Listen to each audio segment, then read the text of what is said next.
할렐루야. 우리 반갑습니다. 우리 옆에 분들 인사하겠습니다. 반갑습니다. 예. 드디어 우리 2025년 상반기 아레오바고 신앙 포럼이 시작이 됐습니다.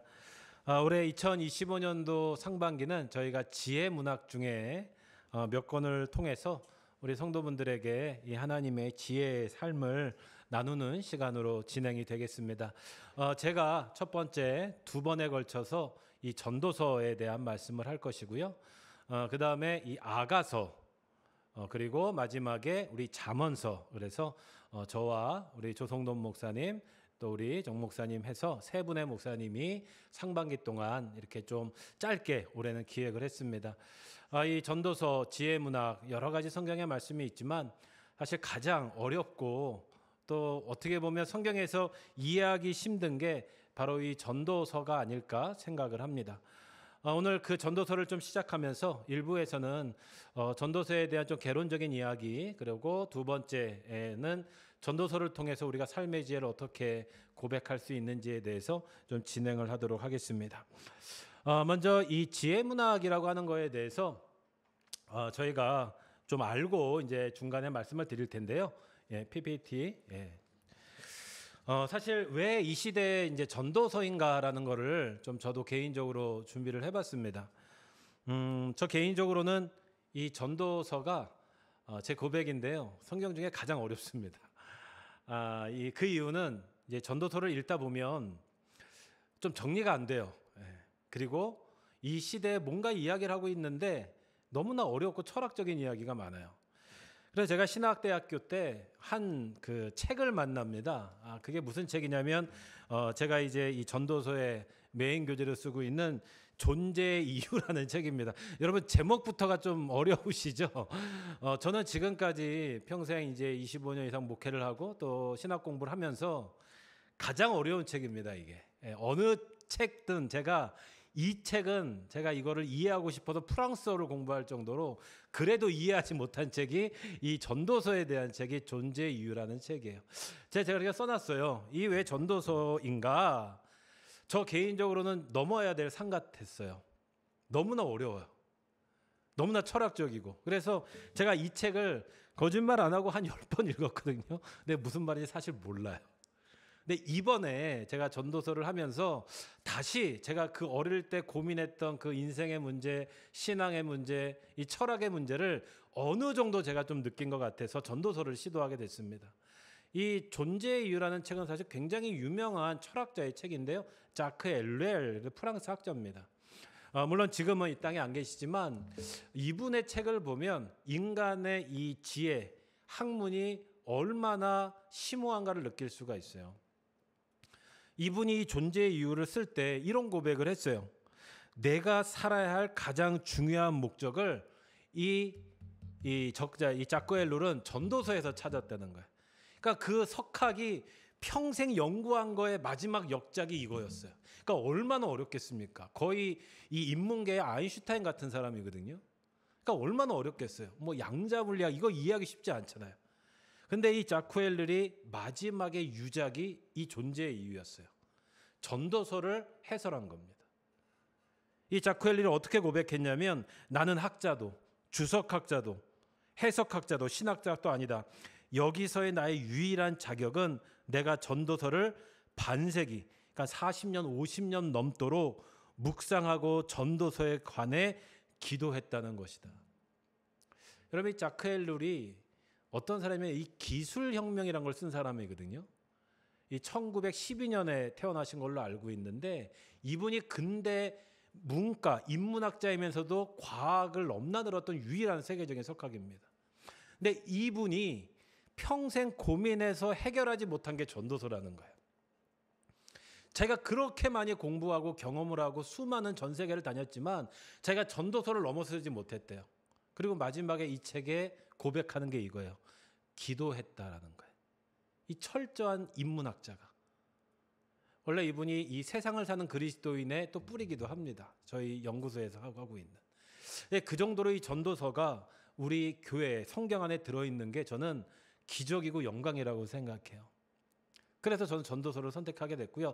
또 한 가지가 최근에 이제 이렇게 유튜브가 있으면 많은 신학 강의들이 있잖아요. 저도 이렇게 연세대 김학철 교수님의 이런 강의들 가끔씩 들고 실제로 강의 때 만난 적도 있는데, 그분이 최근에 이 지혜문학이라는 책을 내셨더라고요. 작년 말에. 전 몰랐어요. 이 전도서를 막 고민하고 있는데 우리 로뎀나무 한 가족분이, 우리 장준환 선생님 혹시 보고 계시면 저한테 링크를 하나 로뎀나무에 띡 보내주셨어요. 제가 최근에 은혜 받고 있는 말씀입니다. 그런데 이 김학철 교수가 쓴 지혜문학이라고 하는 책이 우리 유가족들에게 굉장히 위로가 되었다는 이야기를 들었어요. 그걸 들으면서 이게 하나님의 좀 때가 아닌가? 제가 이제 지혜문학을 쭉 묵상해 보니까 이 김학철 교수는 이렇게 썼어요. 이 허무감에 압도될 때 자기는 이 지혜문학, 특히 욥기, 잠언, 전도서, 야고보서, 신약의 지혜문학은 야고보서거든요. 거기에서 은혜를 받았다는 거예요. 그래서 이 땅의 많은 성도들한테 이 전도서는 덧없는 삶을 즐기는 지혜가 들어있다, 이렇게 젊은 학자가 기록을 했더라고요. 지금 시대에 이 전도서가 필요하지 않을까? 이분도 굉장히 우울했었나 봐요. 그러면서 나는 더는 우울감에 시달리지 않는다. 약물을 통해 부정적인 감정 혹은 정서를 완화하거나 치료할 수도 있었을 것이다. 그러나 공을 들인 독서와 토론, 생각의 결실은 부정적인 정서를 누그러뜨리는 것 이상의 보람을 가져다 준다. 부정의 폭우가 그친 땅에는 보단 뚜렷한 삶의 지도가 그려졌다. 혼돈과 어둠을 넘어서는 의미를, 고통에 맞서는 품격을, 허무함에 개의치 않는 즐거운 삶의 윤곽을 발견한 것이다. 그래서 제가 책을 샀죠. 이 책입니다. 제가 그래서 시대적으로 이 지혜 문화의 때가 현대인들에게 아주 중요한 시대가 아닐까? 이렇게 생각을 했어요. 여러분, 이제 이 전도서를 시작하면서 사실 우리가 이 전도서는 깨달음에 대한 책이거든요. 전도서의 특징은 신앙 고백이 아닙니다. 문학이잖아요. 그래서 이 전도서에서는 가장 먼저 등장하는 게 뭡니까? 헛되고 헛되니 헛되니라라고 하는 거예요. 저도 인생을 살다 보면 이 나이가 먹으면서 깨우쳐지는 게 있어요. 아마 여러분 인생마다 한 가지씩은 있을 겁니다. 나에게는 이게 깨우침이야. 이게 나의 지혜야. 내가 살아오면서 그것도 다양했을 거예요. 저도 몇 가지가 제 인생의 모토 같은 깨우침이 있는데, 저는 좋은 책을 만나는 게 이 100년의 지혜를 얻는 두 번째, 이 좋은 책을 만나면 내가 이 인생에서 배울 지식을 1년 만에 배울 수 있어요.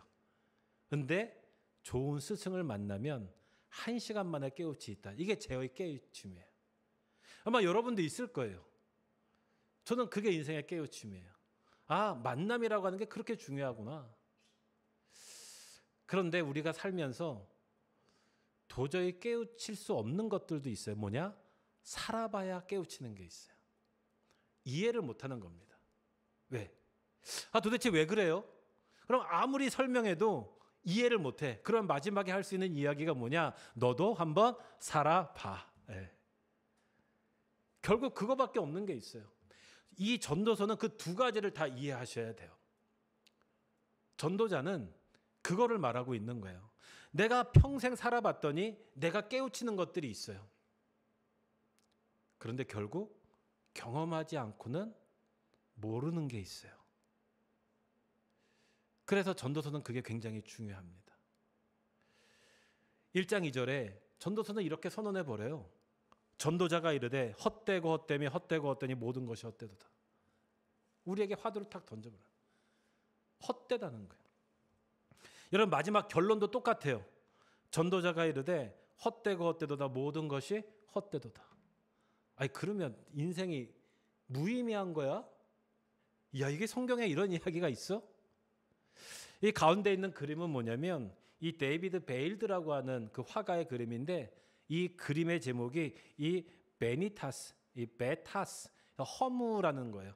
이 베니타스의 상징과 나의 자화상이라는 원래 플레임인데, 여기 보면 이 화가 주인공이 잘 보이시지 않겠지만 인생을 이렇게 마지막에는 해골로 이렇게 쭉 가는 거를 그림을 그리는 거예요. 허무주의죠. 인생이 이런 거다. 내가 아무리 인생을 깨우치고 노력해도 결국은 우린 죽는구나. 뭐가 남냐? 허무다. 여러분, 이게 전도서의 시작의 선언이에요. 아니, 어쩌면 이 운명이라고 하는 것은 다 이 허무함으로 살아가게 된다는 것이죠. 전도서는 이렇게 시작을 합니다. 헛되고 헛되다가 전도서의 시작이에요. 그런데 이 지혜 문학이라고 하는 것은 좀 이 성경에 왜 전도서가 들어왔는가 좀 특수한 상황이라고 볼 수 있습니다. 야훼를 경외하는 것이 지혜의 근본이다. 말씀드린 것처럼 전도서는 이 성문서라고 그래서 구약에서 이 오경과 예언서의 나머지 책이란 뜻입니다. 그래서 이 원래 이 성경의 모든 성경은 하나님과 이스라엘의 관계, 또 하나님에 대한 이 신앙의 고백이 성경의 목적이라면, 특별히 이 성문서에는 하나님이 주인공이 아니라 인간이 주인공이 된 글들이 들어가 있는 거예요. 왜 그러냐? 이 지혜 문학은 이스라엘 게 아닙니다. 고대 근동에서 들어온 거예요. 이 다윗 왕과 솔로몬 왕이 있었죠. 이 다윗 왕과 솔로몬 왕이 이제 이스라엘 왕국을 세운 다음에 무역을 아주 활발하게 합니다. 솔로몬 때는 그것이 엄청나게 활성화가 돼서 수십 명의 나라와 정략 결혼을 하고 문화를 받아들이고요. 어떻게 보면 이방인들과 건강한 아주 강한 나라를 세웠어요. 그때 들어온 게 바로 이 지혜 문학입니다. 이 이스라엘 게 아니에요. 와이즈맨, 지혜자들의 이야기. 그러니까 인간이 끊임없이 탐구했던 지식들을 이제 이스라엘이 막 수입을 한 거예요. 그래서 특히 이집트, 고대 근동, 특히 바벨론의 지혜 문학들이 굉장히 영향을 받습니다. 어찌 보면 성경하고 비슷한 시대에 쓰여진 많은 문학 작품들이 이때 나오게 돼요. 그런데 이스라엘 백성들이 이 지혜 문학을 받아들이면서 자기화를 시킵니다. 그게 성문서예요. 세상의 지혜는 하나님을 몰라요. 그런데 유대인들이 머리가 굉장히 좋았거든요. 아, 이 지혜 문학도 하나님 보시기에 필요한 것 같아. 아, 이 지혜 문학을 통해서 우리의 어떻게 보면 하나님의 신앙을 또 이해할 수 있을 것 같아. 그래서 이 지혜 문학을 신앙화시킵니다. 이게 성문서고 오늘 지혜 문학이에요. 그래서 잠언 1장 7절에 보면 여호와를 경외하는 것이 지식의 근본이거늘 미련한 자는 지혜와 훈계를 멸시하느니라. 전도서 12장 9절에는 전도자는 지혜자이어서 여전히 백성에게 지식을 가르쳤고 또 깊이 생각하고 연구하여 잠언을 많이 지었으니. 13절에는 이래 결국은 다 들었으니 하나님을 경외하고 그의 명령들을 지킬지어다. 이것이 모든 사람의 본분이니라. 그래서 이 전도서는 지혜 문학의 뿌리를 두고 있어요. 거기에 핵심은 뭐냐? 여호와를 경외하는 것이다. 결국 세상의 지혜도 우리가 하나님의 경외로 고백할 수 있다. 이것이 전도서고 지혜 문학의 시작입니다. 사실 전도서를 분석하는 건 불가능입니다. 여러분 전도서를 읽어보면 도저히 통일점을 찾을 수가 없어요. 모든 게 막 섞여 있습니다. 그럼에도 이 신학자들은 뭐예요? 분석가죠. 어떻게든 이걸 껴맞췄어요. 놀랍습니다. 제가 찾아보니까 전도서를 일맥상통하게 분석한 신학자, 지금 제 주위에 있는 모든 책에만 50명이 넘어요. 전도서 분해가 똑같은 게 하나도 없습니다. 결국은 여러분이 하셔야 돼요. 근데 제가 그중에 몇 개 좀 우리가 전도서 전체를 읽다가 그래도 맥락으로 볼 수 있는 게 이 자크 헬ler의 순서와 이 넬슨이라고 하는 성경의 그 통독의 내용을 좀 참고해 봤어요. 이 전도서를 쭉 보니까 이게 하도 왔다 갔다 해서 힘든데 결국은 모든 것이 헛되다라고 하는 명제가 시작이더라고요. 모든 건 공통입니다. 그리고 나서 이 명제를 결국은 설명해 주는 거예요. 전도자는 자기가 살아봤다는 거예요. 여러분 전도서라고 해서 전도자가 막 전도를 하는 사람 이런 뜻이 아니라 코헬렛이다 그래가지고 이건 에클레시아의 번역입니다. 교회란 뜻이에요. 전도자의 이 코헬렛은 뭐냐면 사람들을 모아서 말해주는 사람, 모으다 전하다. 그래서 전도자 코헬렛이다 이렇게 말을 합니다. 전도하는 사람이 아닙니다. 다른 말로 하면 지혜자, 교회를 세우는 사람, 사람들을 모아놓고 선포하는 사람이 코헬렛이라는 뜻이에요. 코헬렛. 그래서 코엘렛이라고 부르는 거예요. 그래서 이 헛됨을 가지고 전도자는 다 살아봤다고 얘기해요. 다 경험해봤다. 증명합니다. 인생이 뭔지, 이성을 바탕으로 죽음에 대해서, 삶에 대해서, 성공에 대해서, 또 돈에 대해서, 권력에 대해서, 쾌락에 대해서 모든 걸 다 경험해봤다. 그걸 논증하는 거예요. 그래서 이거는 불락이 없습니다. 쭉 연결돼 있어요, 다. 그리고 결국 마지막에는 하나님은 경외하라. 이거를 통해서 전도서는 하나님 경외의 지혜를 우리에게 말해주고 있는 거예요. 그래서 헛됨을 선언하고 헛된 것을 삶으로 자기가 들어왔던 것을 고백하고 마지막에는 결국 하나님에 대한 믿음의 고백이 전도서의 흐름입니다. 그렇기 때문에 내용이 굉장히 복잡해요. 이 전도서는 뭐 약간 책에 따라 틀리지만 한 기원전 450년경경, 포로기 전 좀 초기 지혜 문학이라고 생각합니다. 물론 전도서에 보면 다윗의 아들 솔로몬이다 이렇게 했기 때문에 솔로몬이 쓰여졌다 이렇게 생각할 수도 있지만 그 당시에는 전통이 그 지혜자의 이름을 따가지고 보통 글을 쓰고요. 여기에 내용들이 그 고대 근동과 함께 섞여진 문화이기 때문에 솔로몬이 저자라고 믿는 경우는 거의 없습니다. 그래서 이 시대의 유대인들, 지혜자들에 의해서 기록된 지혜 문학이다. 그래서 이 고대 근동의 지혜 문학을 하나님의 지혜로 바꾼 것이다. 그래서 이 성경은 아니지만 유대인들에겐 탈무드가 있죠. 이게 집약된 겁니다. 그러니까 이 지혜를 바탕으로 해서 삶의 기술이에요. 탈무드는 이 삶을 살아가는 기술을 말해주는 거예요. 논쟁할 때. 그게 탈무드고 탈무드의 뿌리가 되는 게 지혜 문학. 잠언, 전도서, 욥기 이렇게 되어 있습니다. 그중에 저희는 이제 전도서를 보게 되는 것이죠. 우리 첫 시간을 이제 정리하면서 몇 가지만 더 좀 설명을 드릴 텐데요. 그러면 전도서에서 말하는 헛됨이 뭐냐 도대체? 왜 헛되다 그래요? 그러면 지금 우리가 생각하면 그냥 의미 없다. 근데 그런 뜻이 아니라는 거예요.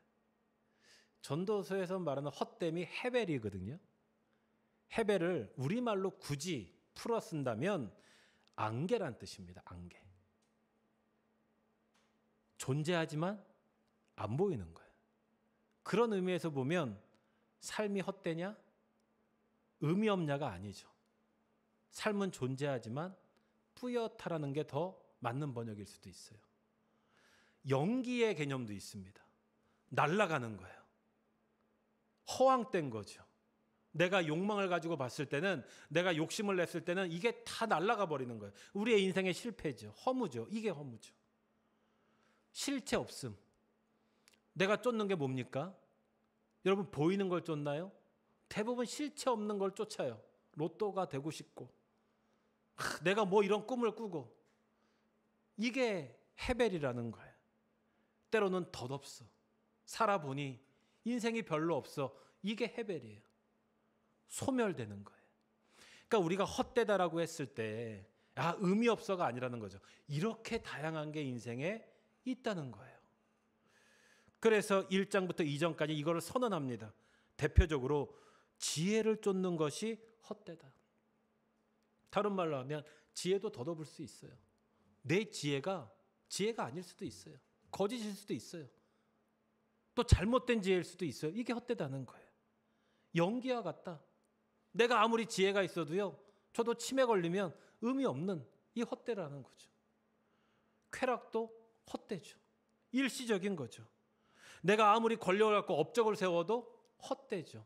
연기와 같이 내가 죽음 앞에는 아무런 소용이 없죠.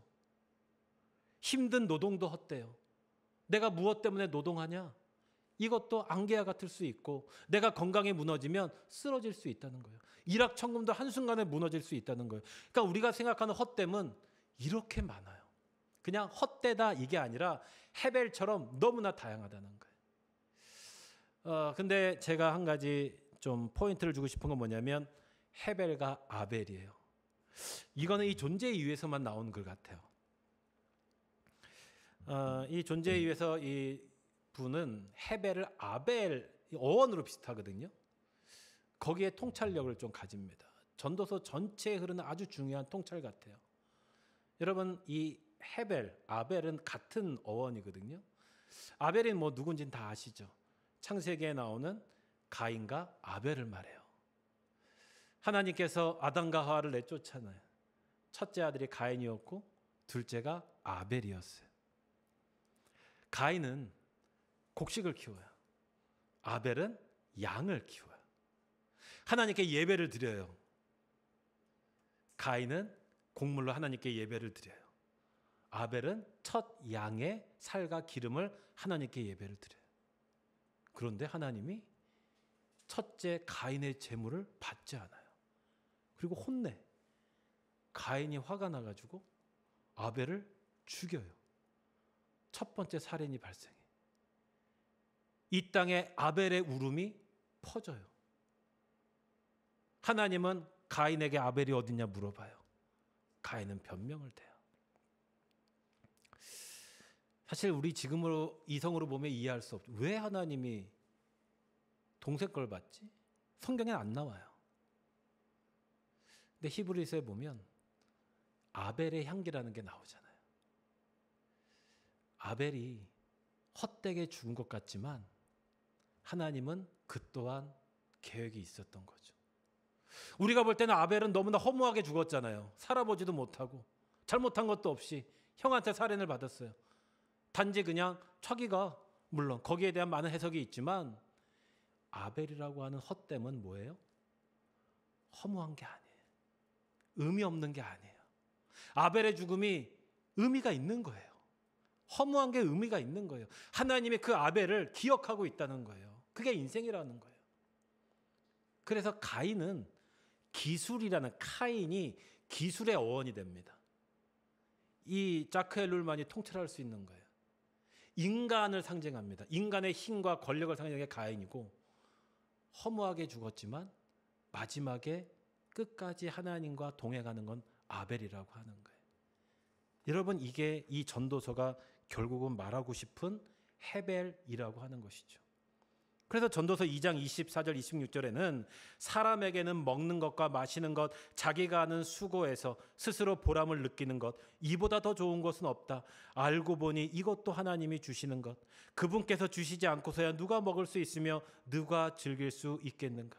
하나님이 마음에 드는 사람에게는 슬기와 지식과 기쁨을 주시고 눈밖에 난 죄인에게는 모아서 쌓는 수고를 시켜서 그 모은 재산을 하나님 마음에 드는 사람에게 주시니 죄인의 수고도 헛되어서 바람을 잡으려는 것과 같다. 우리가 왜 이 허무한 삶을 살 수 있는가? 하나님이 주시는 것이 있고 하나님께서 마지막에 분명히 구별하시는 게 있다는 거예요. 그러니까 여기서 말하는 허무는 의미 없는 게 아니에요. 하나님과 있을 때 의미가 생기는 허무를 말하죠. 여기서 이제 이 두 번째 키워드가 뭐냐면 이 전도자는 깨달은 거예요. 이거를 나는 깨달았다는 거예요. 깨달았다. 번뜩 깨달았다. 우리가 살면서 깨달은 것처럼. 전도서 3장 11절에 하나님이 모든 것을 지으시되 때를 따라 아름답게 하셨고 또 사람들에게는 영혼을 사모하는 마음을 주셨으니라. 그러나 하나님이 하시는 일의 시종을 사람으로 측량할 수 없게 하셨도다. 하나님의 하시는 일. 또 3장 12절에는 이제 나는 깨닫는다. 기쁘게 사는 것, 살면서 좋은 일을 하는 것, 사람에게 이보다 더 좋은 것이 무엇이랴. 사람이 먹을 수 있고 마실 수 있고 하는 일에 만족을 누릴 수 있다면 이것이야말로 하나님이 주신 은총이다. 사람들에게 영혼을 사모하는 마음을 주셨다. 전도자는 이 인생을 쭉 살아보면서 깨달은 거예요. 이 얘기는 뭐예요? 하나님이 계시다고 하는 것을 깨달은 거예요. 저는 지금 시대도 우리 이제 말씀을 듣는 또 우리 청소년들, 우리 성도들, 또 우리 로뎀나무 가족들 생각해 보면 가장 첫 발은 뭐냐? 하나님이 계신 것을 깨닫는 거예요. 이건 알 수 있는 게 아닙니다. 내 고집으로 주장할 수 있는 게 아니에요. 증명할 수 있는 게 아니에요. 깨닫게 되면 알게 되고 믿게 되고 누리게 되는 거예요. 사실 전도자의 그 핵심은 결국 하나님을 깨달으라는 거예요. 뭐를? 불변하는 하나님의 계획을. 우리 인생이 얼마나 불평등하다는 것을. 인간의 종교도 불충분하고요. 부도 충분하지 않아요. 피할 수 없는 삶의 허무, 이거 깨달은 거예요. 여러분 지금 우리 인생에 대한 지혜죠. 그러면서 이 깨달음에 오늘 첫 교시를 정리하면서 이 좀 중요한 게 있어요. 까르페 디엠이라고 우리 들어보셨죠? 이제 이 전도서 5장에 보면 18절 19절 보면 난 깨달았다. 정말 좋은 일이 무엇인지 먹는 일 마시는 일 열심히 일하며 좋은 면만 보는 일이라. 해 아래서 몸부림치며 애쓰는 일 짧은 인생 다 하나님이 우리에게 주신 몫이니 때로 하나님은 재산과 부를 주시니 먹으라 그대의 몫이라. 그렇게 주신 선물이라. 기뻐하라고 내리신 하나님의 선물이라. 후회하지 않으며 나날의 삶 속에서 그저 기뻐하라고. 허무하다 보니까 우리는 그냥 놀고 먹어, 그냥 마음대로 살아 이렇게 빠질 수 있잖아요. 그런데 이게 욜로가 아니에요. 욜로는 뭐예요?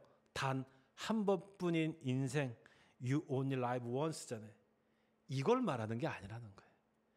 그 욜로죠. 그냥 먹고 즐겨. 이건 쾌락주의입니다. 이게 아니라는 거죠. 이 까르페 디엠은 원래 이 운명에 대해서 호라티우스가 송가라는 책에서 쓴 내용이거든요. 이건 뭐냐면 현재를 즐겨라가 아니라 현재를 붙잡으라라는 뜻이에요.